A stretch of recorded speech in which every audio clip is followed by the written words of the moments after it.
Hello and welcome. Today I'm adding Titan from the Interplay Collection 1 to my ever-growing list where I rank every Evercade game ever. Titan was originally released in 1990 for the NES and was a port of a game developed for home computers, and is largely a variation on your Breakout style of games, only on a different field, with large maze-like stages and blocks all over the place. You control a square which you use to redirect the ball that's bouncing around, and on some levels you have to get it to the exit. Now there's no nostalgia here for me. I'd never heard of it or seen anything of this game before I got the Evercade. So let's get straight into the graphics.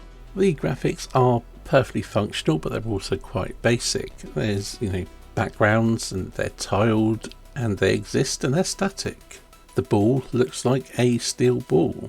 Your cursor icon bat type thing is, well, it looks a bit like a crosshair. There's little in the way of animation, but yeah, it looks fine. It just doesn't look impressive in any way. Sound and music.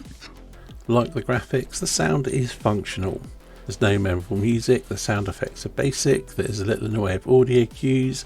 There's really not much to say about the sound. It's there and it works, I suppose. Gameplay. As I mentioned, it is a top-down puzzle arcade hybrid, where you move your bat type thing and you redirect the ball to take out the blocks scattered around the sort of large maze-like levels, and sometimes you need to get the ball to an exit. The ball bounces independently, you don't affect it directly. There are some hazards which will kill your control unit bat type thing. And it's an interesting concept, it's a novel concept. It's doing something different with familiar gameplay styles, only it doesn't really work too well. It generally feels a bit slow and tedious to play, and not really all that engaging. Although later levels do have other traps and teleporters and things, you'll probably be bored long before you get to them. However, I can see that there is, I suppose, a bit of room for finding a bit of a chill out game and to progress slowly. It's just not one I feel is engaging enough to keep you coming back to want to persevere through. The ball physics aren't the best. They're okay and they are consistent. The pacing is slow and some of the levels are large and long, and the game generally feels tedious. Overall opinion.